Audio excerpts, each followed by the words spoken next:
Buongiorno, buongiorno, di nuovo in diretta con Focus TG. Andiamo subito a Vicenza in diretta da Daniele Garbin e da Simone Squarcina, perché c'è stato lo sgombero ieri dei centri sociali che avevano occupato il bocciodromo è stato demolito, i centri sociali si sono spostati in un campo di calcio. Sentiamo i particolari da Daniele Garbin. A te, Daniele.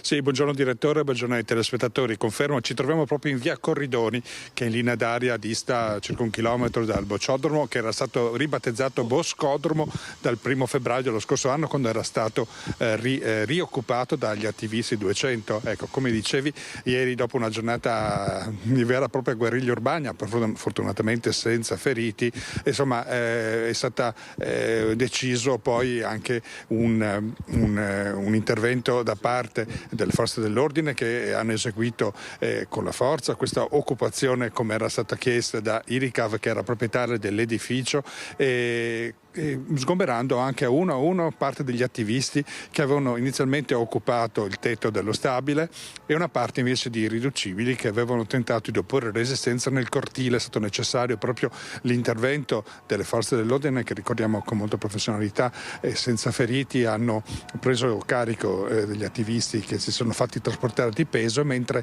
hanno divelto con le ruspe di Iricav le barricate che erano state messe in campo. Insomma, c'era la necessità di proprio porre mano a questo edificio destinato ad essere abbattuto. Infatti in questo momento sono già in corso le opere di abbattimento. Fino a giovedì era stato decretato il divieto di sosta per l'intera via Rossi, proprio per le operazioni di sgombero e di abbattimento di questo edificio destinato proprio a fare posto alla TAV. Ecco, di fronte a questa azione era già annunciata, però gli attivisti che hanno difeso il vicino bosco Lanerossi e il bosco di Caalte, alla termine della giornata si sono radunati e hanno fatto il punto della situazione. Come annunciato, avevano deciso di porre in essere altre forme di lotta e soprattutto in questa parte di Vicenza. Ricordiamo che con San Lazzaro è la prima toccata dalle opere della TAV, e quindi hanno deciso di occupare questo campo di calcio che è alle mie spalle in via Corridoni.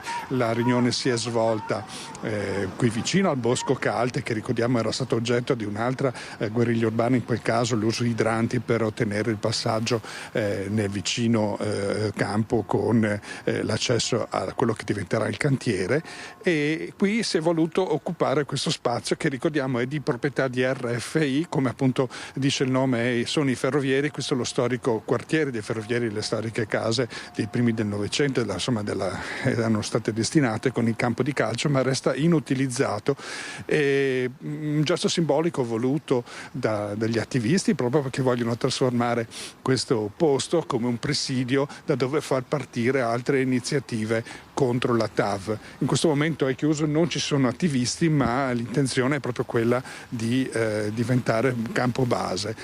Noi abbiamo raggiunto una delle attiviste che si chiama Elena Guerra e ci racconta un po' come è andata la giornata, soprattutto la decisione per cui è stata presa di questa nuova occupazione. Con l'intervista restituisco la linea allo studio. Il pomeriggio invece è iniziato con il presidio solidale assolutamente partecipato, che da via Masotto si è spostato al bosco di Caalte. Dal bosco di Caalte è partito un corteo molto partecipato alle 18:30 e che è entrato a occupare il campo da calcio abbandonato nel pieno centro del quartiere, campo da calcio di proprietà di RFI, anche quello che è stato chiesto più volte che venisse ridato alla cittadinanza come luogo pubblico. RFI l'ha messo in vendita a 650.000 euro. Ora noi siamo qui, il presidio Notav si sposta qui e qua vogliamo aprire un percorso partecipato con il quartiere per far rivivere questo spazio. Che progetti avete? Adesso vediamo, sarebbe bello fare dei cineforum, il carnevale, qualcosa, insomma. Domani sera ci sarà una grande assemblea pubblica proprio qui al campo da calcio di via Corridoni alle 8:30, quindi aspettiamo tutte e tutti. Allora adesso andiamo e seguiamo andiamo avanti con la cronaca, seguiamo un altro gravissimo fatto di sangue, l'omicidio di Fatto Cianai a Fontaniva era stato ucciso da un vicino di casa per questioni proprio per discussioni legate proprio alla casa, ai cani che abbaiavano, alle fioriere. Andiamo in diretta da Chiara Gaiani, da Cristian Roque Allende. A te Chiara.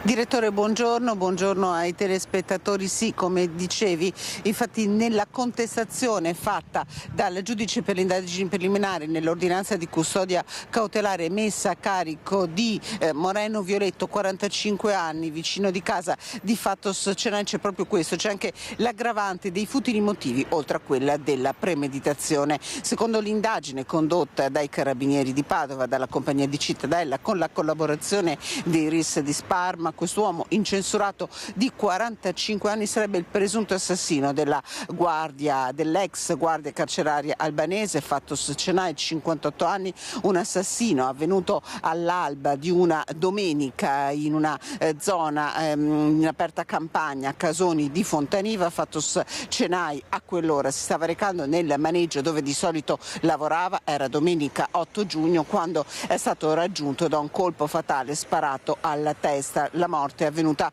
dopo 3 giorni di agonia. Un'indagine molto paziente, molto meticolosa, quella dei Carabinieri, che hanno passato al setaccio le telecamere di videosorveglianza della zona, individuando una mountain bike sospetta. Lo sentirete poi nel servizio che vi proporremo.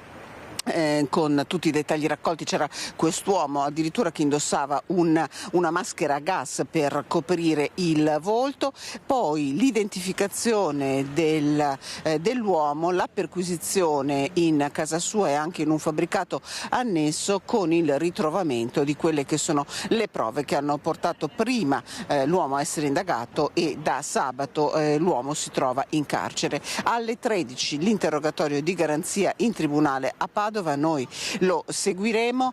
Io intanto vi restituisco la linea, ma vi lascio al servizio che abbiamo confezionato in redazione, dove c'è tra l'altro l'intervista raccolta da Valentina Visentin al comandante provinciale dei Carabinieri di Padova, colonnello Simone Paccioni, con tutti i dettagli. Le fioriere posizionate per dividere il cortile, le telecamere che aveva installato per controllare l'area. Moreno Violetto aveva litigato più volte con la famiglia di Fatos Cenay, ma nessuno mai avrebbe pensato che sarebbe arrivato ad uccidere in modo così freddo e calcolato il suo vicino di casa.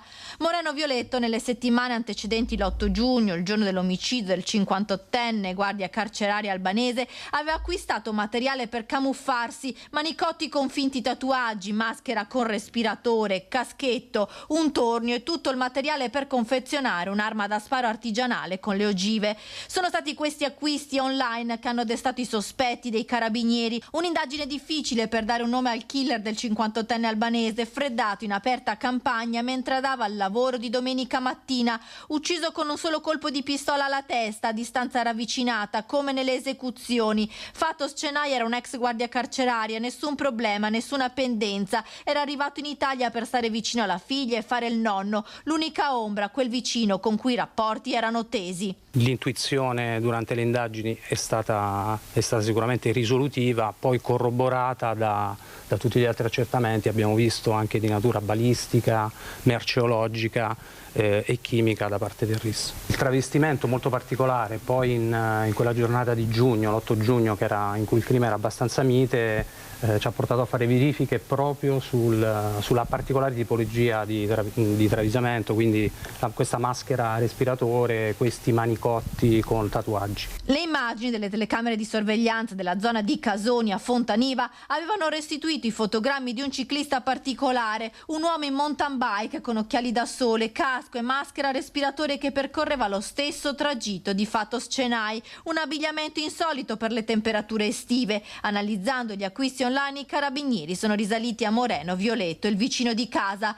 A luglio la perquisizione nella sua abitazione con i Carabinieri del RIS di Parma, a cui sono stati ritrovati manicotti con i tatuaggi, nel suo cellulare tutorial per costruire un'arma e importanti riscontri come la polvere da sparo trovata sul corpo di Cenai e le tracce nella bici di Violetto. Elementi che hanno condotto il giudice per le indagini preliminari a emettere un'ordinanza di custodia cautelare in carcere a carico del 45enne che sabato mattina è stato prelevato dalla sua abitazione di Vicolo del Bosso a Fontaniva. Contestate le aggravanti della premeditazione e dei futili motivi. Sicuramente un atto di giustizia e l'impegno di tutti è stato proprio per arrivare a scoprire la verità.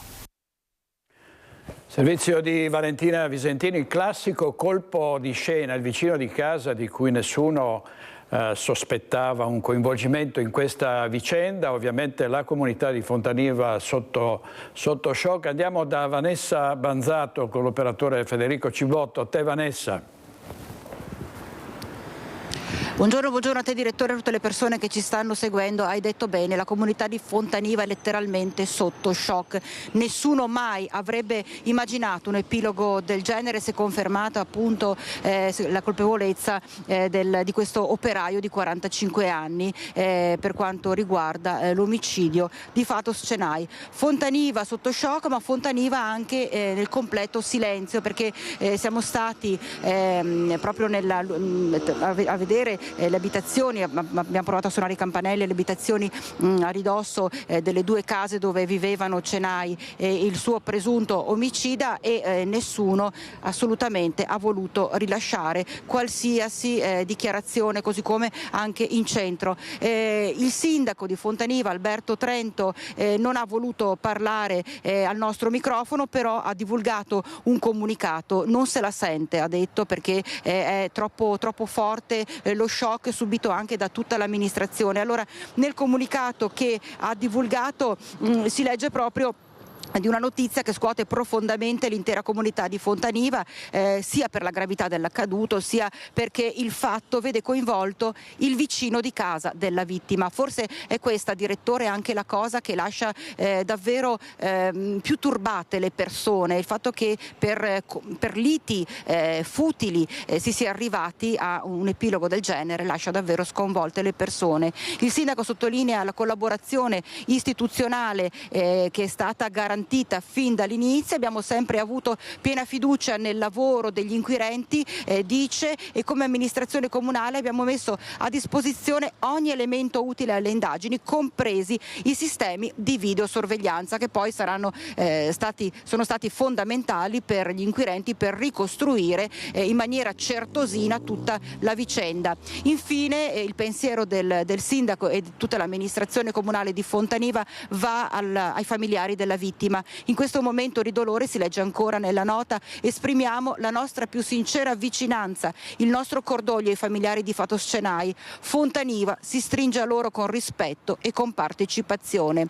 L'arresto segna, ha continuato il sindaco, una svolta decisiva in un caso che per molti mesi ha tenuto letteralmente con il fiato sospeso la comunità, in attesa ora che la giustizia faccia il suo corso. Quindi abbiamo sentito poche parole, però colme di tutto lo sconforto che una comunità può sentire, avvertire, sentire proprio addosso, sulla pelle, perché vengono coinvolte due persone che abitavano proprio nel paese, a Fontaniva. E ripeto, il fatto che si tratti del vicino di casa della vittima ha davvero turbato gli animi dei fontanivesi in maniera indistinta, proprio a cominciare dal primo cittadino e da tutta l'amministrazione comunale. Per il momento, direttore, da Fontaniva è tutto, ti ricedo la linea.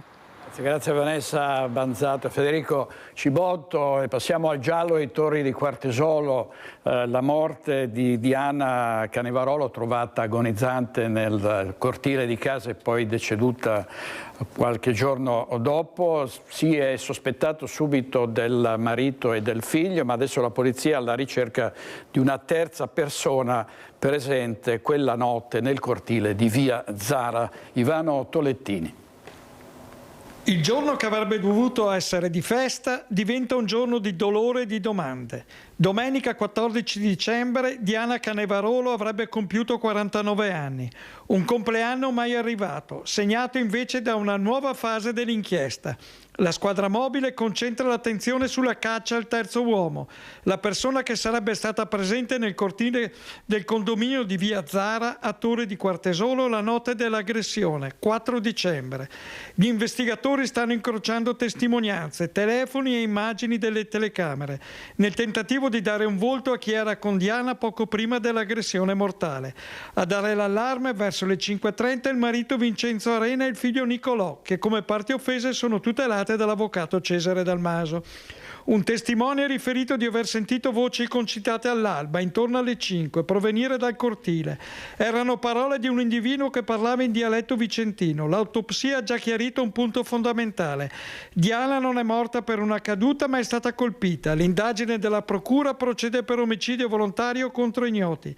Nel frattempo, questa sera amici e conoscenti hanno promosso un momento di preghiera a Campo San Martino, dove vive il fratello Michele, per ricordarla nel giorno del compleanno. C'era anche la sorella Katia, un momento di raccoglimento e di richiesta collettiva, verità e giustizia, perché l'inchiesta punta alla risposta: chi era con Diana nel cortile e perché l'ha uccisa? E un altro giallo a velo d'astico, un 38enne romeno trovato in una pozza di sangue sotto il ponte della ex ferrovia. I sanitari ha raccontato di essere stato spinto da un uomo e le indagini sono in corso. È stato soccorso poco dopo le 6 di questa mattina sotto il ponte della ex ferrovia a velo d'astico. Un uomo di 38 anni, romeno, residente nell'Odigiano, era riverso a terra in una pozza di sangue. A dare l'allarme un operatore ecologico che stava passando e che ha sentito le grida d'aiuto. Ai sanitari del SUEM il ferito ha detto di essere stato buttato giù dal viadotto da un individuo dopo una colluttazione. Trasportato all'ospedale di Sant'Orso e ricoverato in prognosi riservata. Sul luogo del ritrovamento i carabinieri della compagnia di Schio, che stanno ricostruendo l'accaduto e hanno eseguito verifiche per trovare corrispondenza al racconto del ferito. Se le dichiarazioni del 38enne fossero confermate, l'ipotesi di reato sarebbe quella di lesioni gravissime o tentato omicidio, ma la vicenda per adesso è ancora molto nebulosa. La serie interminabile di furti, soprattutto nella Marca, ma in tutte le province del Veneto, a Treviso c'è stata un'irruzione all'interno di un ristorante, subito dopo anche nel panificio. Andiamo in diretta da Marta Marangone e da Tommaso Migotta per la parte tecnica. A te, Marta. Sì, buongiorno direttore, a te i telespettatori che ci stanno seguendo da casa. Siamo a Treviso, in località La Moncia, sulla Noalese, al confine con il comune di Quinto. Ebbene, qui neanche 24 ore dopo il colpo alla trattoria alla Moncia, dove i ladri sono entrati ed hanno rubato il fondo cassa dopo aver spaccato una finestra, dopo 24 ore sono tornati a colpire al panificio, praticamente a pochi metri di distanza. Lo vedete qui alle mie spalle. I ladri sono entrati sempre con lo stesso sistema, con un copione ormai rodato. La titolare, peraltro, che abita nell'appartamento sopra il panificio, è stata svegliata nel cuore della notte dal rumore dei ladri che appunto stavano entrando nel negozio. Non ha potuto far altro che chiamare le forze dell'ordine. Nel mentre i ladri erano scappati con il denaro, il fondo cassa, che sono riusciti a rubare. L'ennesimo colpo dunque in una zona che tutto sommato fino a questi ultimi giorni era stata tranquilla, non si erano mai verificati episodi di questo genere. Purtroppo però nei dintorni ormai sia le attività commerciali che le abitazioni sono state bersagliate dai ladri. Qui ci ha raggiunto Joël Lastre, che è nel consiglio di amministrazione della società La Moncia. Buongiorno Joël, intanto c'è davvero tanta rabbia adesso qui in zona, anche perché direttore, da quanto pare la ladra responsabile del furto alla trattoria trattoria La Moncia è la stessa che 2 sere prima aveva colpito in una tabaccheria alle Stiore, quindi a neanche 1 chilometro di distanza. Denunciata, rilasciata, è tornata a delinquere. Sì, c'è rabbia, ma anche abitudine. Penso che un'abitudine che ormai in Italia ce l'hanno tutti, no? Perché, dal mio punto di vista penso che difendere ciò che è tuo non è un crimine e le cose devono cambiare, no? Devono cambiare perché non puoi aspettarti un ladro e a proporgli anche un caffè in casa. Oggi è andata bene, oggi stamattina ho letto il giornale che ha toccato la signora a fianco alla Moncia, alla trattoria, che la signora è lì da molti anni, alla sua età, oggi poteva o essere in ospedale o essere morta, mettiamola anche così. I delinquenti magari stasera andranno di là, andranno di qua, torneranno alla Moncia, torneranno anche qui e basta. Ripeto, difendere ciò che è tuo non è un crimine per me. Io la penso molto all'americana perché i miei parenti stanno tutti là, la mia famiglia, gran parte lì. E lì non è un film, la proprietà è tua, questa è la mia proprietà, se passi quel limite, te sparo. E questo lo sanno che non succederà niente, parlo dei criminali, parlo anche di quelli che vanno per strada a abusare, a picchiare, a realizzare atti vandalici addirittura.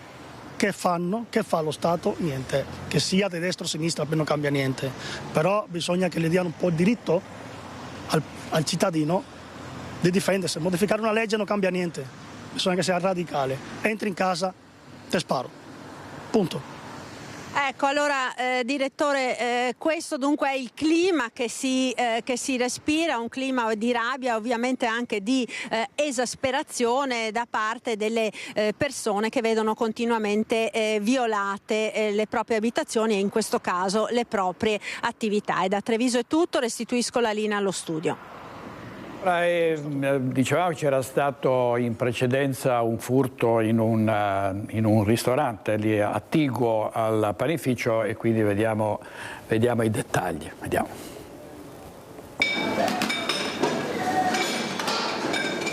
Ti hanno rotto la finestra, hanno aperto, sono entrati, hanno portato via il cassetto delle monete in pratica, che tra l'altro era vuoto, e niente, danno. Erano da poco passate le 3:30 di notte quando una donna ha fatto irruzione nella storica trattoria La Moncia lungo la strada noalese, rompendo la finestra che dà sulla provinciale. Probabilmente fuori ad attenderla c'erano 1 o 2 complici. La scena è stata catturata dalla telecamera di sorveglianza. Nelle immagini la ladra è immortalata mentre si aggira con disinvoltura nel locale, dirigendosi immediatamente verso il registratore di cassa. Ignara che al suo interno non c'era nulla da sottrarre. Abbiamo fatto una piccola ripresa perché mettiamo una telecamera di notte per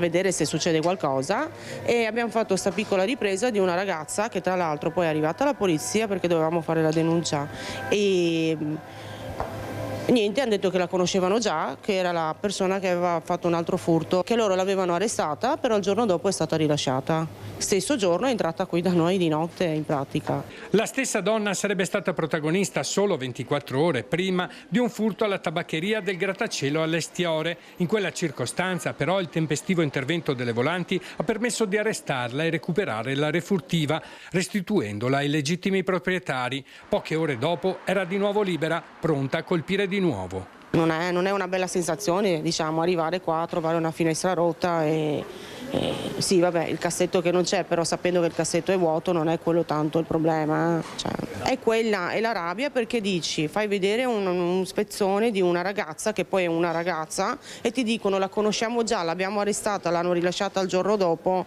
non è tanto una bella cosa. Dove andremo a finire? Delusione e indignazione che tanti commercianti provano verso un sistema che sembra incapace di fermare chi con apparente impunità continua a colpire le loro attività. Poche ore dopo, a San Biagio di Callalta, un altro furto è avvenuto in un bar. 2 ladri, un uomo accompagnato da una donna, hanno rubato un salvadanaio con le mance, mentre il titolare si era momentaneamente allontanato per servire dei clienti. Ma la loro disattenzione non è passata inosservata. La telecamera di sorveglianza, anche in questo caso, ha immortalato i loro volti. Le immagini del furto sono state poi diffuse sui social dal proprietario.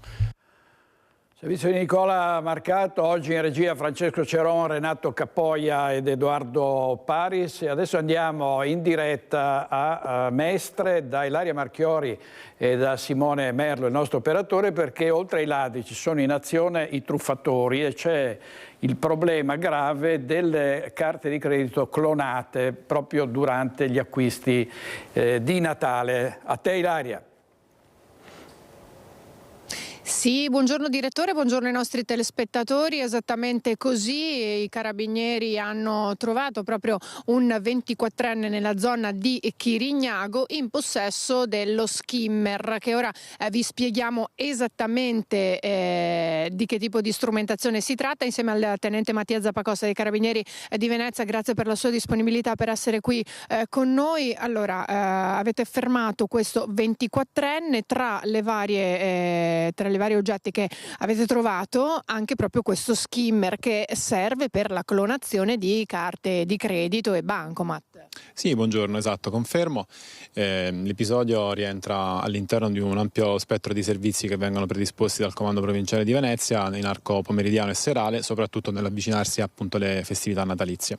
Nello specifico una pattuglia appunto tra la località di Mestre e quella di Chirignago ha identificato e fermato questo soggetto straniero che ha destato sin da subito sospetto, in quanto non aveva nessun motivo appunto per essere nella località di Mestre, poiché è residente fuori, poiché è in possesso di una macchina a noleggio non intestata a lui e poiché è locatore appunto di un appartamento qui in zona. Quindi ha destato sospetto tutta questa serie di informazioni. È stato esteso il controllo anche al veicolo e all'appartamento ed è stato trovato in possesso di questo dispositivo skimmer, che appunto è utilizzato per la clonazione di carte di pagamento e tutta una componentistica di microelettronica utile appunto alla creazione del dispositivo, che permette appunto di clonare carte di pagamento ma anche fuel card. Tenente, che consigli possiamo dare a chi utilizza con frequenza le carte di credito, in particolare, soprattutto poi in questo periodo con gli acquisti natalizi? Sì, esatto, continueremo ovviamente i servizi di contrasto a questo tipo di reati, ma nel frattempo i consigli che possiamo dare ai consumatori sono quelli di osservarsi sempre intorno quando si effettuano dei prelievi bancomat o comunque dei rifornimenti di carburante, e soprattutto notare se all'interno comunque vicino appunto ai lettori carte sono fissati o sono comunque installati dei dispositivi o corpi estranei a quelli che normalmente uno si aspetterebbe appunto di trovare.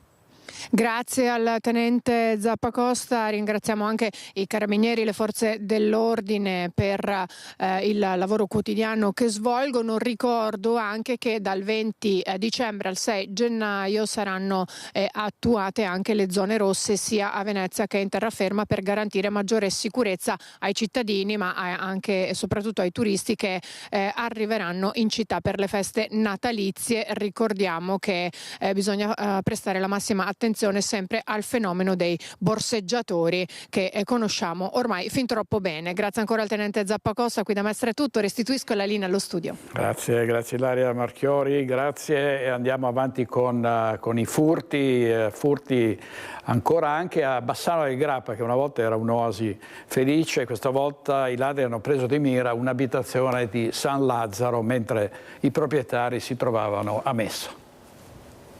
Siamo andati a messa, come si fa il sabato sera, e quando siamo arrivati abbiamo visto delle forme in fondo ai campi, abbiamo visto delle forme che scappavano, perché sono entrati per la finestra in cucina, hanno rotto la finestra e ha fatto il giro in camera, hanno tolto la porta della camera, l'ha messa sopra il letto, avevano il tempo di farlo. Uno shock per Ines Bombieri e Francesco Marchesan, che vivono nella loro villetta in via San Rocco, in quartiere San Lazzaro a Bassano, messa completamente a soqquadro dai ladri sabato sera. Ci raccontano quasi con rassegnazione l'accaduto, denunciato subito ai carabinieri. Hanno buttato per aria tutto, sono andati giù da basso, in cantina hanno tirato via delle perline che non so perché, hanno tirato fuori scatoloni, la botola. Abbiamo una botola in bagno rosso, su un bagno. Hanno preso una scaletta, hanno tirato giù la botola, tutto pieno di terra. Cosa cercavano sulla botola? Che situazione ha trovato quando è tornata a casa? Quando ho aperto la porta qua, che apro, prendo la chiave, apro, non c'è scrocco. Caspita! Ho uno sgabuzzino che mette la posta dispensa. Ho visto tutto per aria. Rabbia? Anche questo sì, rabbia, e adesso tutto l'insieme, quello che hanno portato via, i valori che hanno portato via. Secondo lei vi tenevano d'occhio? Sì, controllato, perché non erano 1, 2, 3, 4. Nelle prossime ore si riunirà il Consiglio di quartiere San Lazzaro, presieduto dal neoeletto Stefano Facchin, per cercare di capire come muoversi per arginare il fenomeno. Ci troviamo subito questa cosa da dover affrontare e vedremo il da farsi. Di sicuro una delle cose che farò domani sarà quella di contattare l'assessore alla sicurezza e comunque le forze dell'ordine per capire se si può gestire in una qualche maniera la cosa assieme, giusto per cercare di dare un po' di sicurezza alle persone. E si torna a parlare di controlli di vicinato, una prassi che ormai in tanti comuni si sta avviando. Sì, io sono sempre stato a favore del controllo di vicinato, proprio perché se tutti danno un'occhiata a quello che succede intorno molto probabilmente si riescono ad evitare certe cose. Poi sicuramente quello che chiedo io a tutti è che se vedono qualcosa di strano, qualcuno che gira che non hanno mai visto, qualche movimento sospetto, di contattare direttamente le forze dell'ordine, però non possiamo lasciare che le cose vadano avanti così, proprio perché vedo in quartiere molte persone iniziano ad aver paura. E anche le aziende sono nel mirino di queste bande di predoni. A San Polo di Piave addirittura è stata razziata una fabbrica di fuochi d'artificio.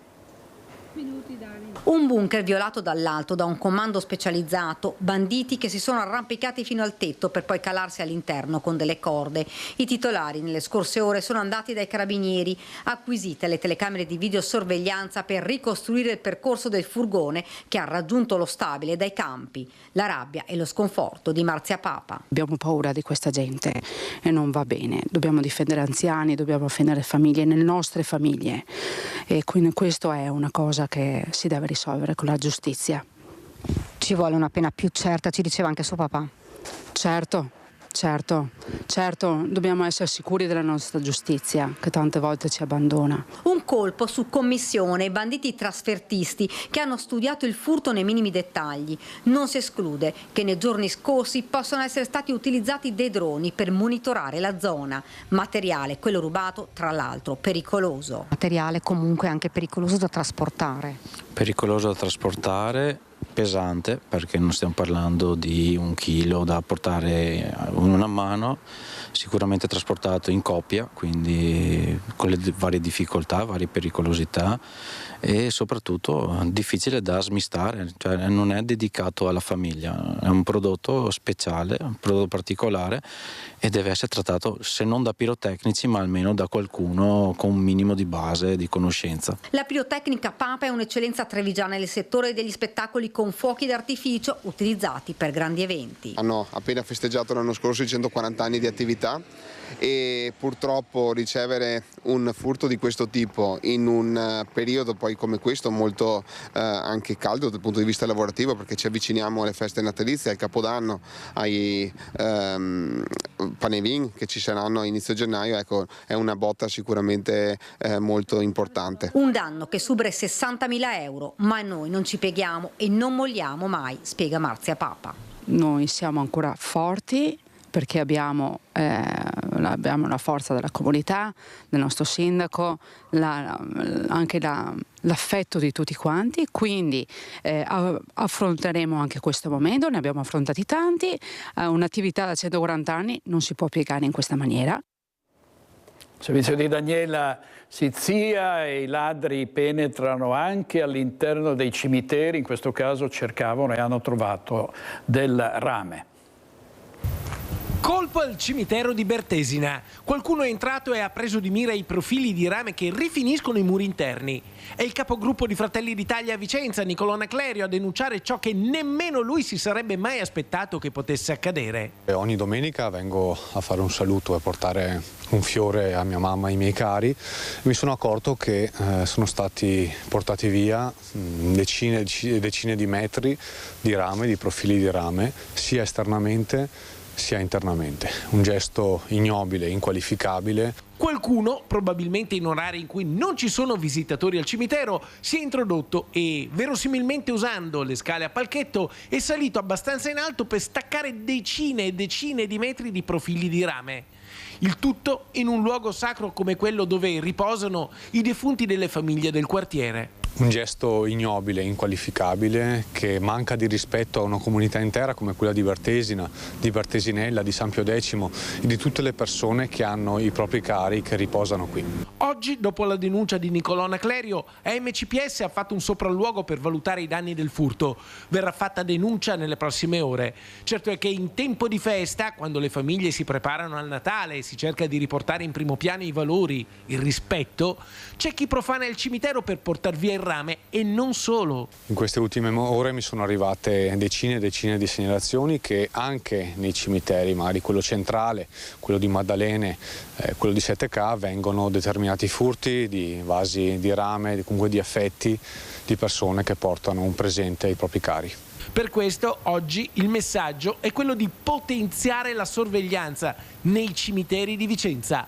Ormai la sorveglianza non è più un lusso, ma è una necessità che hanno anche questi luoghi. E serve ovviamente una guardiania, serve una videosorveglianza maggiore proprio per evitare determinati fatti. Tanti fatti di cronaca, vediamo la prima pagina del Gazzettino. Non mi sento bene, la moglie lo porta in ospedale ma muore in auto, stroncato dal malore a 69 anni, stava per diventare nonno, è successo a Silea. E poi l'incidente in moto a Ronchi dei Legionari, Cristian Aufiero viene sbalzato dalla sella, cade a terra all'incrocio e muore a 31 anni. Una scatola con delle viti di legno è stata rinvenuta su un cavalcavia sopra la 4 in centro a Cessalto, è scattata l'allerta, c'è stata la denuncia del sindaco che ha detto temuto potesse essere utilizzata per colpire le auto di passaggio. Sentiamo. Abbiamo rinvenuto, grazie alla segnalazione di un cittadino, una latta contenente delle viti in legno, molto probabilmente dovevano essere utilizzate per essere lanciate sopra l'autostrada. Erano a latere del sovrappasso, ben nascosta. Questa latta appunto conteneva delle viti di grandi dimensioni. È un terribile sospetto quello del sindaco di Cessalto Emanuele Crosato dopo un ritrovamento a dir poco inquietante nella serata di sabato in mezzo a uno dei cavalcavia del paese in via Donegal. Sovrasta la 4 ed è per quello la pericolosità. In effetti mi è subito venuto in mente quel periodo tragico in cui tiravano i sassi in autostrada, quindi ho subito ancorato la cosa a questi fatti e quindi siamo intervenuti immediatamente attraverso i tecnici del comune. Ho avvisato i carabinieri e la polizia. Questa è l'ennesima dimostrazione che le segnalazioni sono importanti le segnalazioni che vengono fatte dai cittadini verso le forze dell'ordine. Da capire se e come si sta procedendo, di certo il comune è pronto a mettere a disposizione le immagini del proprio sistema di videosorveglianza. E come sempre qualsiasi organo di polizia ha la possibilità di utilizzare le nostre registrazioni, anzi ben vengano se possono identificare qualsiasi pericolo. E tra questi pericoli c'è chiaramente l'allerta furti. Ladri nell'arco degli ultimi 10 giorni hanno battuto la zona, in alcuni casi asportando degli utensili. Passaggi sono stati registrati anche nel capannone dell'azienda agricola dei genitori del sindaco e in alcune case adiacenti. Noi abbiamo la fortuna di avere un comando efficiente, che funziona, piano organico, personale addestrato e fortemente motivato, e quindi l'importanza di chiamare il 112 e dare subito l'informazione immediata in modo tale che loro in pochi minuti possano intervenire. Il sindaco di Cessalto, Crosato, che è anche esponente di Forza Italia. Adesso vediamo un altro fatto di cronaca, un incendio in un autolavaggio a Mira. Indagini sono in corso per questo rogo che è scoppiato vicino al distributore di carburante di Via Nazionale. Paura nella notte a Mira. Erano circa le 22 quando è suonato l'allarme in via Nazionale per un incendio che ha completamente distrutto un autolavaggio di un distributore di carburante. Nessuna persona è rimasta coinvolta. Il rogo non ha interessato solo la struttura dell'autolavaggio. Il fuoco si è esteso anche ad alcune automobili parcheggiate e all'officina confinante, causando ingenti danni. Fortunatamente le fiamme non si sono estese al distributore, altrimenti le conseguenze sarebbero state ben più gravi. Sul posto sono intervenuti i vigili del fuoco di Mira e Mestre. Le squadre hanno lavorato diverse ore con 2 autobotti e il carro aria per domare l'incendio e mettere in sicurezza l'area. Le operazioni si sono concluse attorno all'1:30 di notte. Ancora ad accertare le cause dell'incendio, i carabinieri hanno avviato le indagini e l'area è stata posta sotto sequestro per tutti i rilievi del caso. I tecnici dei vigili del fuoco non escludono l'ipotesi di un'origine dolosa. Servizio di Marta Zatta. Adesso sentiamo Tiziana Bolognani su ammende e sanzioni per 170.000 euro con un bar sospeso per lavoro nero e 14 aziende non in regola in materia di sicurezza nei luoghi di lavoro e bilancio dei controlli in provincia dei carabinieri per la tutela del lavoro. Chi bara sul lavoro prima o poi paga il conto e i controlli lo dimostrano. 14 aziende non in regola, sanzioni, ammende per oltre 170.000 euro e un pubblico esercizio sospeso. È l'esito delle verifiche su larga scala eseguite dai carabinieri del nucleo ispettorato del lavoro di Belluno con il supporto dell'arma territoriale in tutta la provincia. Non semplici sviste, ma un sistema diffuso di irregolarità. I controlli hanno interessato in particolare pubblici esercizi, cantieri edili e aziende agricole con accertamenti svolti in numerosi comuni, da Belluno a Feltre, dall'Alpago al Cadore. A Feltre in particolare i militari hanno disposto la sospensione di un bar dove è stato sorpreso un lavoratore impiegato completamente in nero, privo di copertura assicurativa e previdenziale, mentre serviva i clienti dietro il bancone. Nel complesso sono state individuate 14 aziende inadempienti, 4 agricole, un cantiere edile, 8 tra bar e alberghi e un esercizio commerciale. Tra le principali violazioni contestate la mancata formazione dei lavoratori, l'assenza della sorveglianza sanitaria, l'omessa nomina del medico competente e delle figure responsabili della sicurezza, oltre a irregolarità strutturali, attrezzature non conformi e carenze nei lavori in quota. Dopo la strage in Australia, cioè 2 musulmani, un padre e figlio che hanno sparato sulla folla che partecipava a un rito ebraico, i dispositivi di sicurezza sono stati rafforzati al ghetto di Venezia. Secondo il presidente Dario Calimani è il momento più difficile vissuto dalla comunità ebraica veneziana. Grandissima preoccupazione ovviamente, perché non è soltanto il ghetto l'obiettivo principale, potrebbe essere qualsiasi ebreo che passa per la strada l'obiettivo principale. Avvolto da una leggera nebbia e dal silenzio di una Venezia in bassa stagione, il candelabro a 9 braccia che celebra la Hanukkah, la festa delle luci, svetta in campo del ghetto Novo e appare lontanissimo dalla stessa ricorrenza che si è trasformata in stragi in Australia, dall'atto terroristico di un padre e figlio affiliati all'ISIS che hanno sparato contro la folla provocando 15 morti e 38 feriti. Invece l'Australia è più vicina di quanto possa sembrare. La strategia retorica che è stata usata accanendosi e mostrificando Israele come Stato e non soltanto il governo, e poi da Israele si è passati a mostrificare tutti gli ebrei del mondo, qualche cosa si immaginava che potesse succedere. La sicurezza al ghetto di Venezia è stata aumentata e paradossalmente è una brutta notizia perché è l'indice di un rischio reale. Dario Calimani è presidente della comunità ebraica ed è sconcertato dal diffondersi di un clima antisemita che non si viveva dai tempi che finirono con la vittoria degli alleati sui regimi nazisti e fascisti. Credo che sia il periodo peggiore che la comunità abbia mai passato, la comunità non solo veneziana, italiana, europea, cioè c'è un risorgere di antisemitismo generalizzato, ma lo si vede dai giornali, dalle televisioni, dai social che amplificano e generalizzano questo odio. A lasciare allibiti, secondo Calimani, è soprattutto la superficialità di un dibattito pubblico cui mancano le nozioni fondamentali, spesso fatto da chi non è nemmeno in grado di distinguere la differenza tra israeliani ed ebrei, tra Stato di Israele, in cui peraltro un abitante su 4 non è ebreo, e il governo attualmente in carica dello Stato di Israele, che secondo i sondaggi è minoranza nel paese. Ci sono cittadini anche veneziani che passano per il ghetto e al primo che passa lo insultano per evitare parolacce, ecco, lo insultano senza nessun motivo, semplicemente perché è ebreo. Noi non riusciamo neanche a capirla questa cosa, è come se noi trovassimo un ucraino per la strada o un russo per la strada e lo insultassimo in quanto ucraino, in quanto russo, in quanto è sostenitore di Putin o di Zelensky. È la stessa cosa, però l'ebreo è diverso, l'ebreo se lo merita.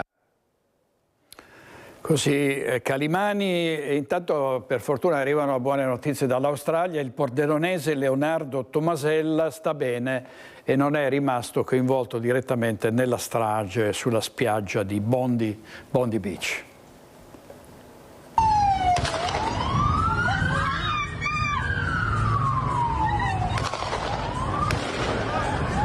È ancora sotto shock il pordenonese Lucio Tomasella per quanto accaduto in Australia. Solo il caso ha evitato che suo figlio Leonardo, 36enne, finisse in mezzo alla strage. In famiglia, oggi, si preferisce non parlare. La paura è ancora tanta. Il bilancio provvisorio è pesante. 16 morti e almeno 40 feriti. Tutto è successo durante la celebrazione ebraica, il Festival delle Luci lungo la costa Bondi Beach. In mezzo alla folla, 2 uomini, un padre e un figlio, hanno dato vita all'attentato. In quei momenti concitati, il rischio che tra le vittime ci fosse anche Leonardo è stato alto. Lucio ha saputo che il figlio stava bene grazie a un breve messaggio vocale arrivato in mattinata alle 10 ora italiana, quando in Australia erano le 20. Poche parole, la batteria quasi scarica, ma quanto bastava per tirare un primo sospiro di sollievo. Leonardo è originario di Pordenone, ma vive a Bondi da 12 anni. Al momento dell'attentato si trovava in spiaggia a circa 200 metri dagli attentatori insieme ad alcuni amici.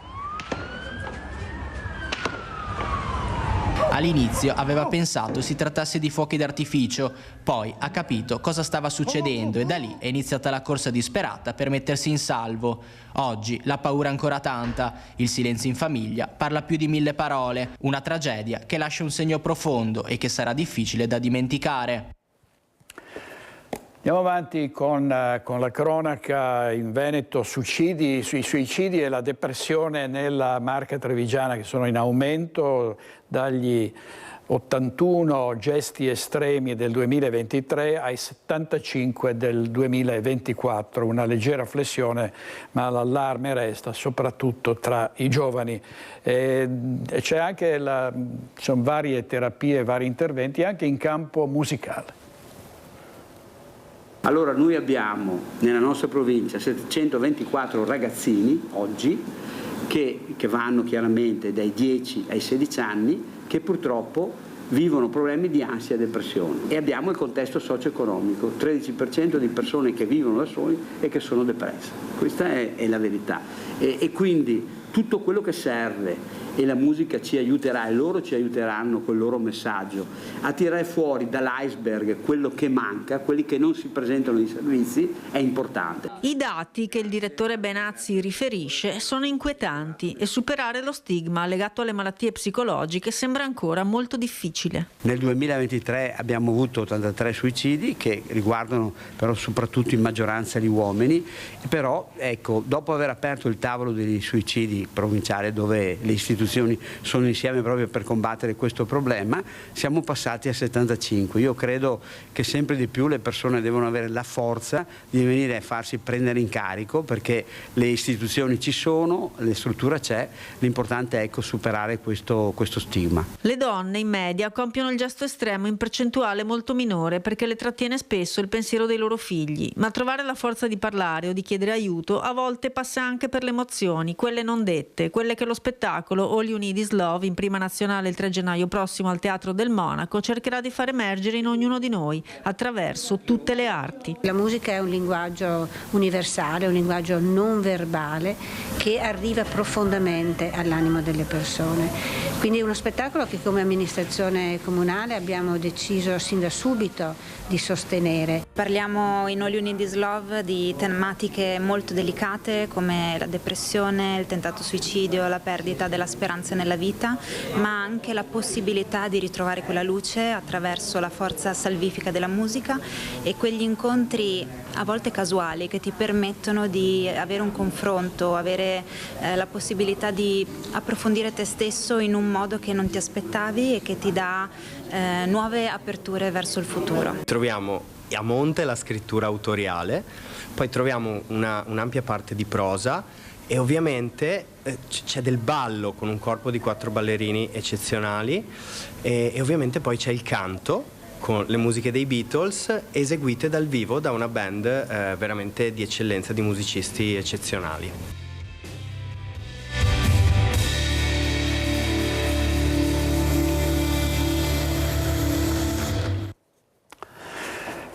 Lutto nell'avvocatura a Treviso. È morto ieri mattina dopo un breve ricovero all'ospedale l'avvocato Roberto Nordio, fratello del ministro della Giustizia Carlo.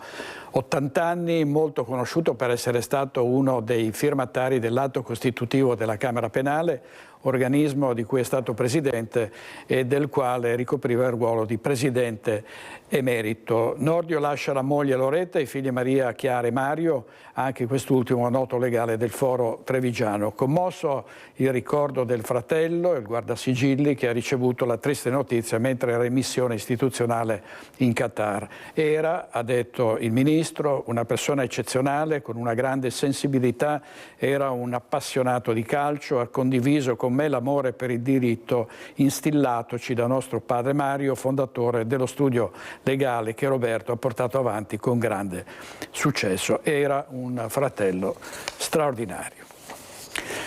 Cordoglio per la morte di Roberto Quintavalle, l'avvocato che seguì uno dei casi di omicidio più efferati nella storia della Marca trevigiana, cioè quello di Iole Tassitani.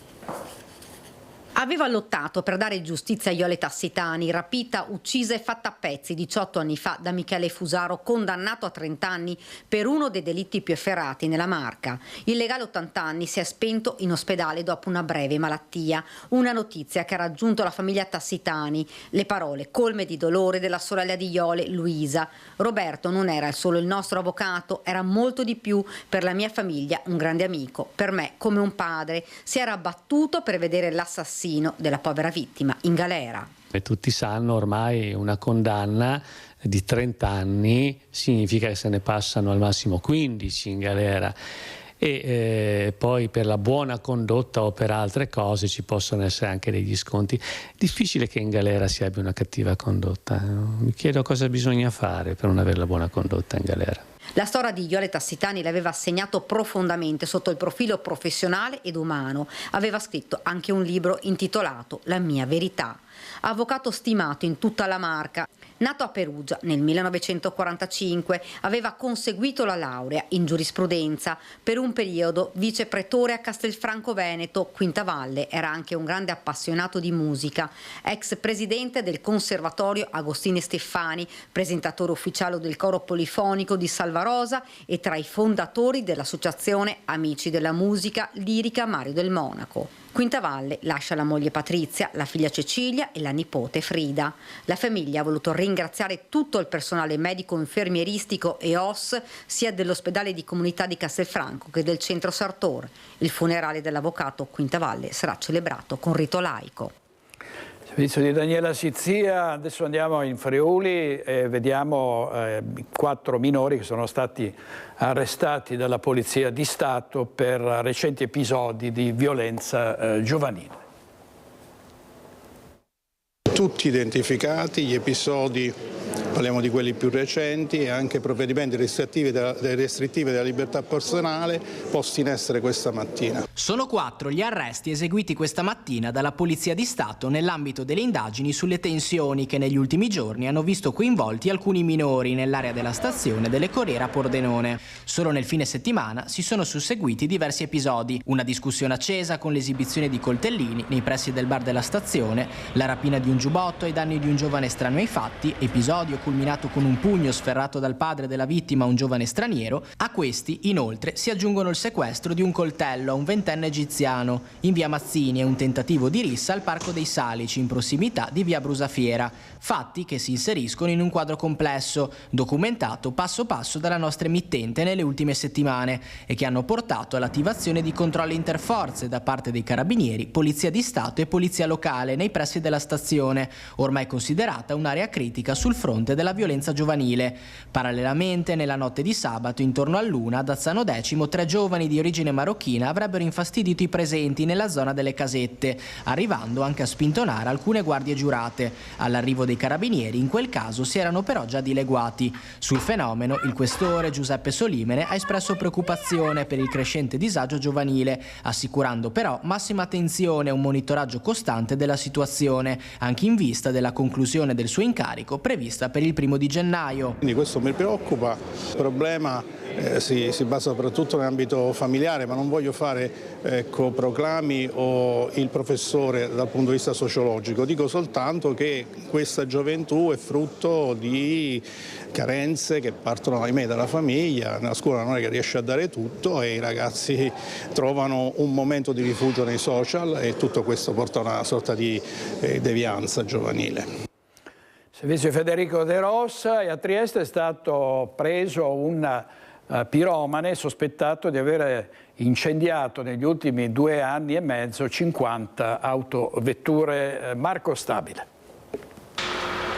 È stato arrestato dopo l'ultimo colpo grosso alle Case dei Puffi, il piromane che imperversa da oltre 2 anni e mezzo nella periferia est di Trieste. Si tratta di un giovane triestino residente proprio nelle stesse zone oggetto dei suoi colpi. Ai suoi polsi sono scattate le manette durante il blitz della sezione di polizia giudiziaria della polizia locale. Poche ore prima aveva innescato il rogo nell'area parcheggio del palazzo di Via Grego. 11 veicoli andati in fiamme, 7 auto e 4 fra scooter e moto. Ho svegliato di notte verso 5 di mattina, ho sentito rumori, cattivi odori, e dopo sono sceso perché la macchina di mia mamma era qua e un mio amico anche vicino qua. Non sappiamo cosa fare. Si succede queste cose, prima volta quando mi succede con la macchina, però tanto tempo fa, qualche mese, si è successo quella parte.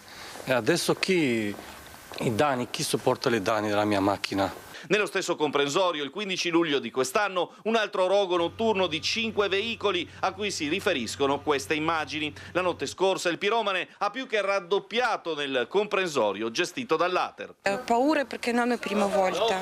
Tutto il tempo, perché Ater non fa niente per questo, per la sicurezza del cittadino, no? Stando a quanto trapela il giovane, con precedenti ma non collegati ad episodi di piromania, ma legati ad altri tipi di reati, sarebbe sicuramente responsabile anche dell'incendio appiccato ai 7 veicoli danneggiati un mese fa in via Campanelle. Resta da capire se sarà possibile attribuire a lui o meno, anche in tutto o in parte, gli altri incendi dolosi, per un totale che supera le 50 vetture date alle fiamme in più di 2 anni e mezzo fra i rioni di Valmaura, Borgo San Sergio, Servola, Chiarbola e Campanelle. Nelle prossime ore dovrebbero emergere ulteriori dettagli sull'indagine coordinata dal PM Ilaria Iozzi e condotta dagli specialisti della polizia locale. Per i residenti delle zone interessate dai roghi, al netto dei conti in sospeso per i danni, sarà effettivamente venuto il momento di tirare un sospiro di sollievo? Porn, revenge, sex torsion sono reati a cui ci stiamo abituando, vengono spesso citati nei giornali, sui giornali e nei telegiornali. Vediamo un caso di sextortion a Udine. Francesco Pezzella. Un uomo di origini sarde, durante il periodo di detenzione domiciliare a cui era sottoposto per altri reati, frequentando chat online, conosce una donna che gli fa credere di essere interessata a lui. Gli carpisce con uno stratagemma i dati della carta PostPay, i documenti e il codice fiscale con cui gli intesta a sua insaputa altre carte postali. Il raggiro avviene con la scusa di poter utilizzare la sua carta per acquistare biancheria intima. In realtà la donna dalla Costa d'Avorio aveva tutt'altre intenzioni. Facendo credere all'uomo di essere interessata a lui sentimentalmente, altro non faceva che utilizzare la sua carta e le altre intestate a sua insaputa per far transitare i proventi di soldi estorti a frequentatori di piattaforme online che offrono prestazioni sessuali. Le vittime di sextortion, tra cui un friulano, dopo aver preso contatto con lei e scambiando dei video a fondo sessuale, venivano minacciate di rendere pubblici i video se non avessero pagato somme di denaro, da poche centinaia di euro a diverse migliaia. L'imputato era finito nei guai in quanto intestatario delle carte su cui venivano versati i soldi. già processato e assolto in altri processi dello stesso tipo, è riuscito a dimostrare di essere finito vittima di una truffa. Il giudice per udienza preliminare Maria Rosa Persico lo ha assolto per non aver commesso il fatto. Una copertura totale di tutto il nord-est, a parte di Media Nord-Est, con le sue 5 reti emittenti, 2 emittenti in Friuli Venezia Giulia, e quindi abbiamo redazioni che ci danno notizie di primissima mano. Vediamo cosa è successo a Trieste. Si è calato dal muro di cinta con le lenzuola ed è scappato, un'evasione da film quella avvenuta al carcere del Coroneo nel tardo pomeriggio, ed è caccia ad un 31enne pakistano.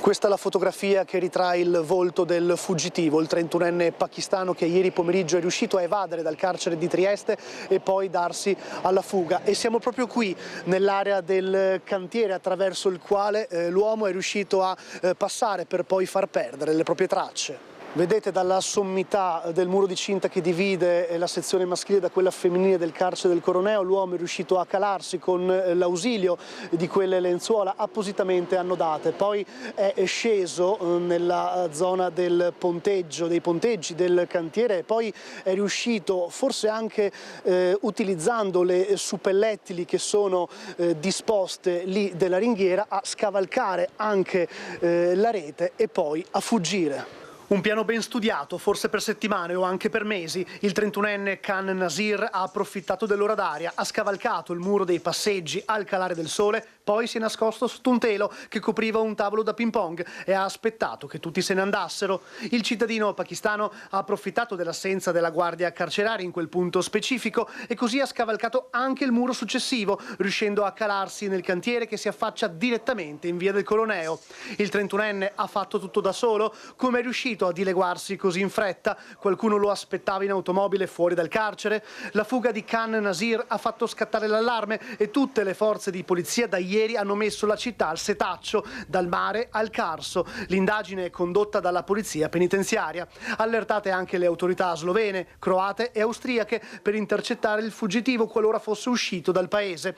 Le forze dell'ordine stanno anche acquisendo le immagini delle telecamere di videosorveglianza di tutta Trieste, non solo nelle immediate vicinanze del carcere del tribunale. Il 31enne pakistano è gravato da numerosi precedenti e si trovava in carcere per questioni di droga, traffico di eroina, hashish e cocaina, come emerge da un'operazione antidroga condotta a Pordenone nel 2019. Tornando all'evasione, il giorno dopo l'episodio il personale del penitenziario ha svolto un sopralluogo del cantiere per identificare la falla del sistema che ha permesso all'uomo di fuggire, così come sono in corso le verifiche all'interno del carcere stesso. Servizio di Gianluca Paladin. Torniamo in Veneto per un nuovo sit-in di alcuni migranti afghani e pakistani a Treviso, in Piazza dei Signori, davanti alla prefettura, per chiedere un lavoro e un posto in cui dormire.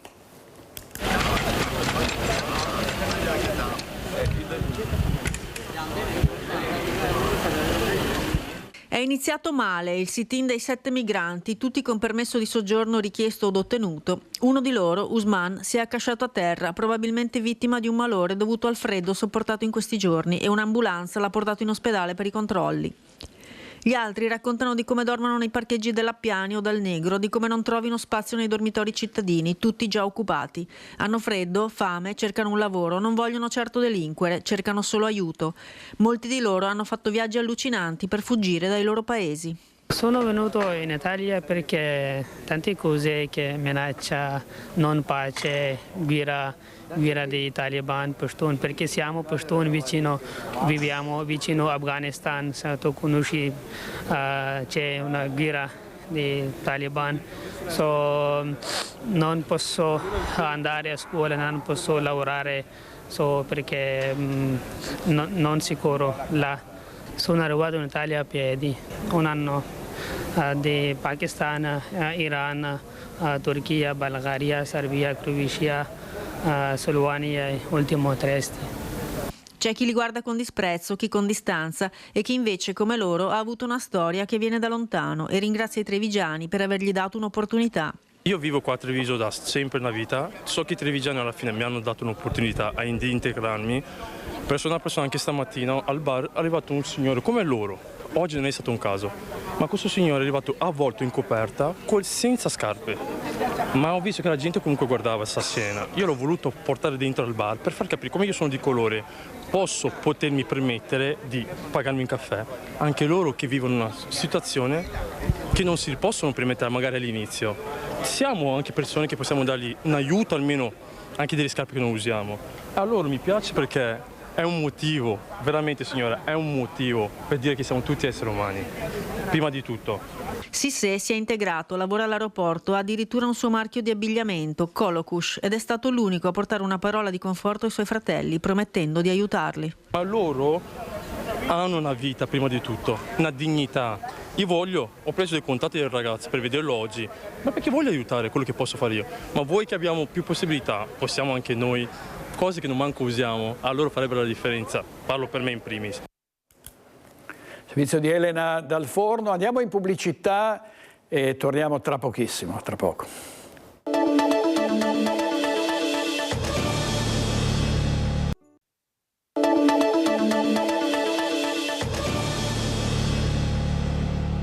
In diretta c'è un nuovo presidente del Consiglio regionale che è Luca Zaia, è stato eletto ieri con 34 voti. Sentiamo. Votanti 51, presenti 51 e 51 votanti, astenuti 0, schede bianche 17, schede nulle 0, ha ottenuto voti Luca Zaia 34 e risulta eletto Luca Zaia con 34 voti. Nessuna sorpresa, nessun francotiratore, come qualcuno andava sussurrando con insistenza. Dopo mezz'ora di consiglio regionale per l'ex governatore Luca Zaia è già fumata bianca. Eccolo il nuovo presidente dell'Assemblea di Palazzo Ferrofini. La coalizione di centrodestra è stata quindi compatta, raggiungendo la maggioranza qualificata dei 2/3 necessaria al primo scrutinio. A proclamare Zaia forse uno dei suoi rivali più acerrimi, quel Riccardo Szumski che da sindaco di Santa Lucia di Piave e medico ribelle lo criticò con forza durante la gestione del Covid, contrappassi della politica, e lui da consigliere più anziano a consegnargli il testimone, non senza evocare nel suo saluto introduttivo il vero convitato di pietra, l'astensionismo. Questa assenza dal voto, che è un elemento di cui dobbiamo tutti tener conto, su cui dobbiamo tutti lavorare per cercare di recuperare quella frattura che si è creata in maniera pesante tra i cittadini e chi fa la politica. Argomento questo che lo stesso Zaia, dopo una forte stretta di mano con il successore Alberto Stefani, dice di condividere. Di fronte all'Aula, Zaia sembra già essersi calato nella parte. Penso di poter portare un'esperienza che è unica. Io ho fatto 15 anni e 7 mesi di amministrazione e quindi le dinamiche di questa regione penso di conoscerle sufficientemente bene. Avrò bisogno dell'aiuto di tutti voi, perché poi i lavori di consiglio per me sono una novità, soprattutto da questa parte del banco, ma è altrettanto vero che mi sento fino in fondo la responsabilità di un mandato che la comunità ci dà, no? Ad affiancare Zaia come vicepresidenti Francesco Rucco, Fratelli d'Italia, già sindaco di Vicenza, e Andrea Michalizzi, Partito Democratico, ex vice sindaco a Padova, primo giorno all'insegna dell'ecumenismo, con un annuncio che segna una piccola grande rivoluzione a Palazzo Ferrofini. La figura terza del Presidente è figura di garanzia e quindi vi annuncio già che io non voterò nessun provvedimento. E quindi questo penso sarà di garanzia per tutti i consiglieri, per tutti coloro che promuoveranno iniziative legislative, mutuando anche quell'esperienza nazionale del Presidente della Camera e del Presidente del Senato che non votano i provvedimenti. Da Palazzo Balbi a Palazzo Ferrofini, per l'ex governatore il passo è stato più semplice del previsto, ma lungo il Canal Grande c'è anche Cafarsetti. Però continua a sentirsi a gran voce il suo nome per quanto riguarda la possibile candidatura a sindaco di Venezia. Ma sai, questa è una delle possibilità che leggo sui giornali, il sindaco di Venezia piuttosto che il presidente dell'ENI, le supplettive, il ministro. Ad oggi non glielo so dire, ad oggi sono impegnato qui in regione, mi concentro sul lavoro di consigliere e penso che abbiamo un bel progetto da portare avanti con maggioranza e opposizione. Così il presidente del Consiglio regionale Luca Zaia, secondo alcuni giornali, resterebbe a lungo a Palazzo Ferrofini e quindi non candidandosi a sindaco di Venezia, ma ovviamente sono tutte ipotesi. C'è stato il caso di Sonia Brescacin, presidente della Commissione Sanità, che sperava di diventare assessore al sociale, invece all'ultima curva è stata superata da Paola Roma. Ieri sera era in diretta a Focus, sentiamo cosa ha detto. È passata dalla Lega al gruppo misto, pur restando, dice, sempre legata alla Lega. Maggiori carte da giocare, insomma. Intanto vorrei precisare quello che ha detto all'inizio il direttore, ovvero che io non lascio la Lega è il mio partito e non cambio assolutamente il mio partito. Ho fatto una scelta personale, a scanso di equivoci o di sterili polemiche, che è una scelta personale che mi vede restare collocata con fermezza e con convinzione nella maggioranza. Ho l'assoluta intenzione di rispettare il voto dei cittadini e sosterrò con convinzione il Presidente Stefani. Non sono delusa né tantomeno arrabbiata, e questa non è una questione neanche di fair play o di stile, perché con quasi 30 anni di politica mi è ben chiaro che quando vai alle votazioni regionali gli elettori ti votano per diventare consigliere regionale e non per diventare assessore o d'altro. E quindi penso di avere l'età, la maturità e anche la chiara consapevolezza che non si può vivere di ambizioni, ma si vive della concretezza e del lavoro. Allora, così Sonia Brescacin ieri sera a Focus. Abbiamo cambiato in corsa il titolo, lascia la Lega, non lascia la Lega, poi sono arrivati tanti messaggi favorevoli e contrari a questa decisione. Allora di notizie parliamo, di informazione con Francesco Manfio. Buongiorno Manfio, bentornato a Focus. Grazie, salve a tutti. Grazie molte. Francesco Manfio del gruppo Alcuni, che è una realtà internazionale straordinaria, grande orgoglio negli audiovisivi, in particolare per l'animazione nel Veneto. Qui però parliamo di uno spettacolo che è di scena al Satan e sul palco ci sono Francesco e Sergio Manfio e il titolo è Fake News. A proposito di politica. Assolutamente. Allora, perché teatro? Perché in realtà lo diciamo non solo riferito agli adulti ma ai bambini. Sai, se fai televisione e cartoni animati, in realtà tu mandi in onda una cosa e poi stai con le dita incrociate a vedere i dati, credo che qualche volta succeda anche a te. Ma in realtà non hai... voi avete molte telefonate, ma a altri programmi è difficile avere un feedback, per cui non sai se quello che hai fatto funziona o non funzioni. Mentre il teatro è una cosa fantastica, tu hai le persone di fronte, capisci perfettamente se alle persone quello che stai raccontando gli interessa o non gli interessa. Oppure no. Con i bambini è ancora più interessante perché se si rompono le scatole vanno in bagno e quindi rimani tu da solo in scena.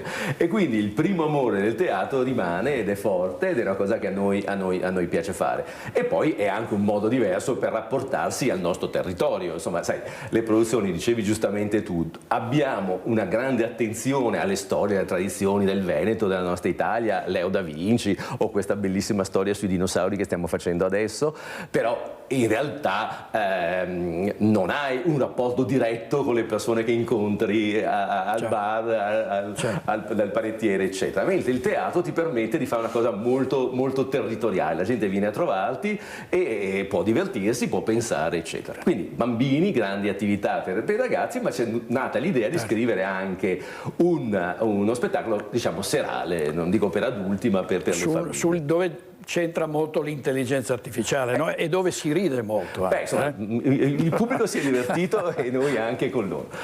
Sì, in realtà hai due temi, intelligenza artificiale e fake news. Sull'intelligenza artificiale è stato divertentissimo, perché in realtà poi magari se mi chiederai come usiamo l'intelligenza artificiale sui cartoni animati, ma io parlo dal punto di vista teatrale. Allora Sergio, che è mio fratello, ovviamente socio degli Alcuni, insomma, sodale di tante avventure nazionali e internazionali, si ricordava che da piccolo lui lui a 10 anni era stato invitato alla superiore in chiesa a fare una poesia di benvenuto al vescovo, e questa cosa gli è rimasta a distanza di molti anni. Allora noi abbiamo interrogato l'intelligenza artificiale e abbiamo detto: ma scusa, se questa poesia per salutare il vescovo fosse stata fatta dai Beatles, come sarebbe? Ed è incredibile, cioè l'intelligenza artificiale ti fa una canzone dei Beatles perfetta solo con le parole benvenuto sua eccellenza, e ci fa molto piacere.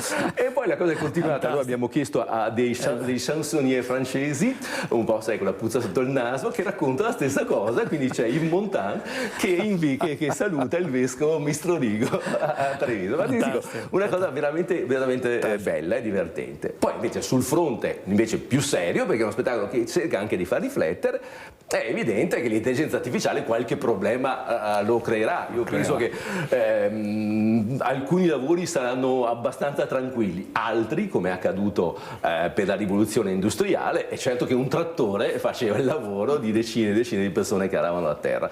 Io credo che su questo dobbiamo reinventarci dei lavori, dobbiamo considerare l'intelligenza artificiale sì, qualcosa da maneggiare con cautela, ma da vedere in senso positivo. Allora, per esempio sul cartone animato noi stiamo istruendo l'intelligenza artificiale per darci una mano a lavorare, ma non sostituirà mai i creativi, i disegnatori, gli artisti, eccetera, per fortuna. Per fortuna. E in realtà ci sarà un modo nuovo di lavorare. Poi che qualcuno in alcuni settori debba rinnovarsi e così, questo sarà una cosa che accadrà. Inevitabile. Allora vediamo, ci sono due trailer, no, che mi sono arrivati, vediamo con Francesco Ceroni, il nostro regista, vediamo il primo, vediamo. I can't believe it's all because of my father, the Maharaja, that I lost the person I loved most in this world. And it's all because of him that I got mixed up in this gamble on who would win the Black Diamond Race, the ultimate car race across mystical India.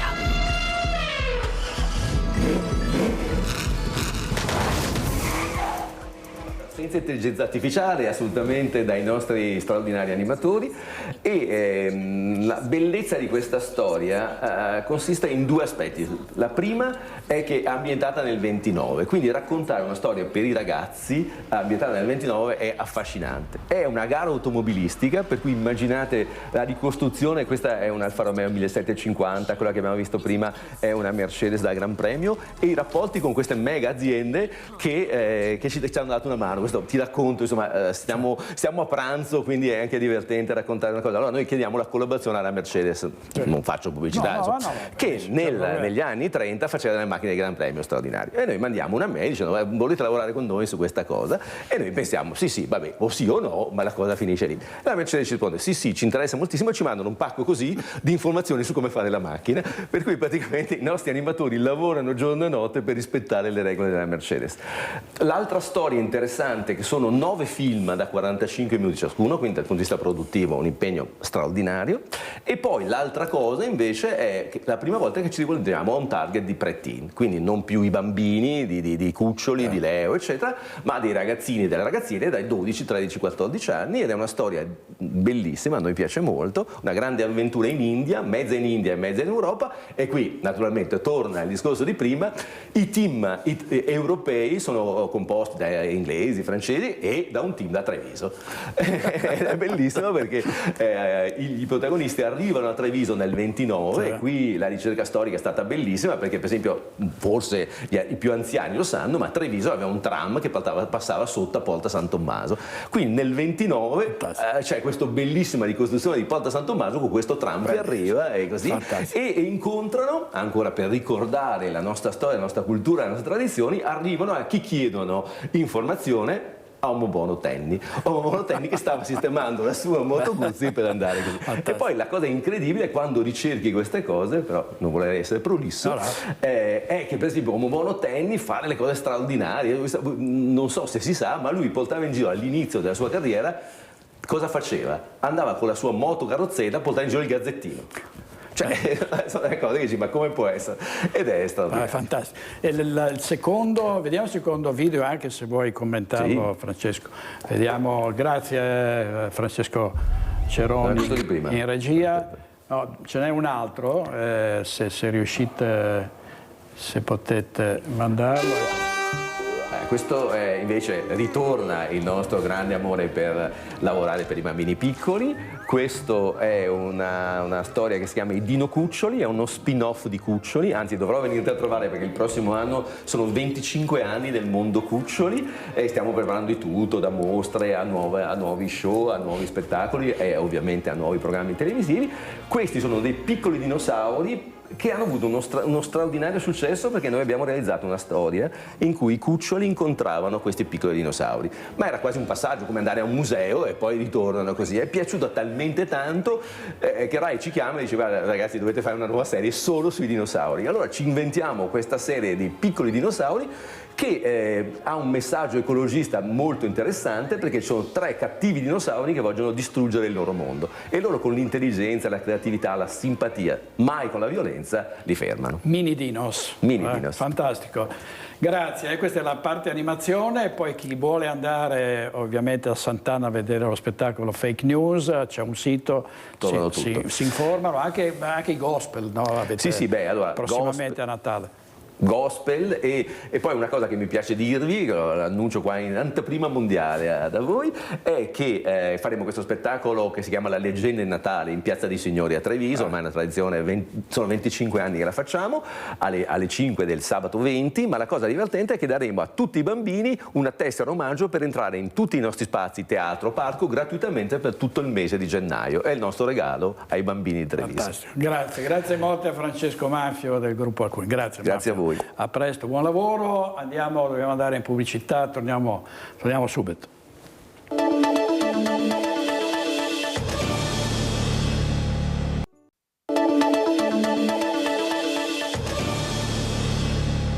Il turismo, un cardine dell'economia del Veneto, è stata presentata ad Abano Terme un'indagine condotta sulle presenze durante 3 eventi organizzati tra marzo e novembre.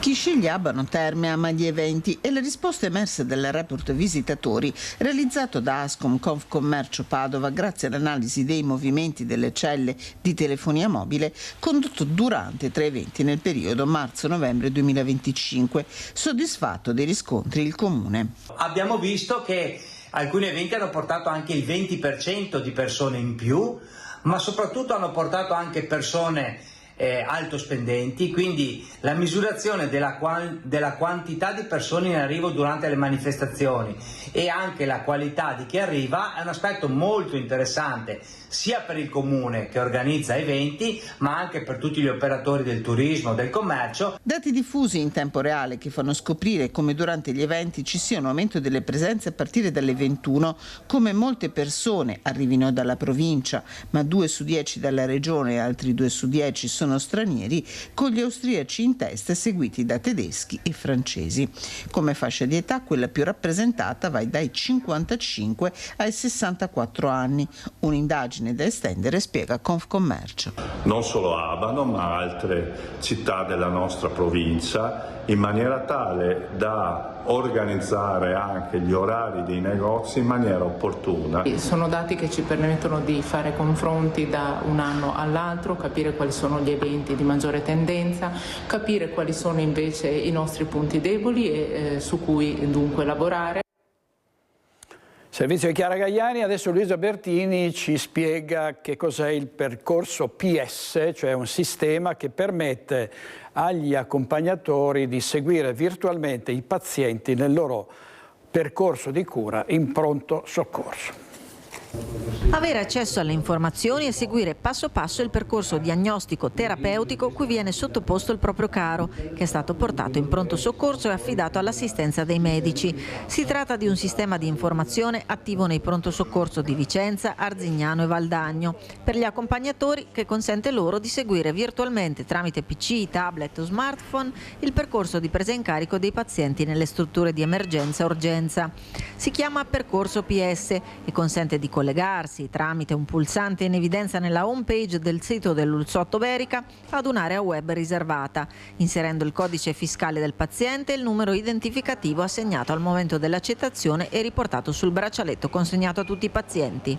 L'accompagnatore potrà quindi essere informato in tempo reale se il paziente è ancora in attesa o già in trattamento, se è già stato visitato e se e quali accertamenti diagnostici dovrà eseguire o ha già eseguito, fino al momento delle dimissioni.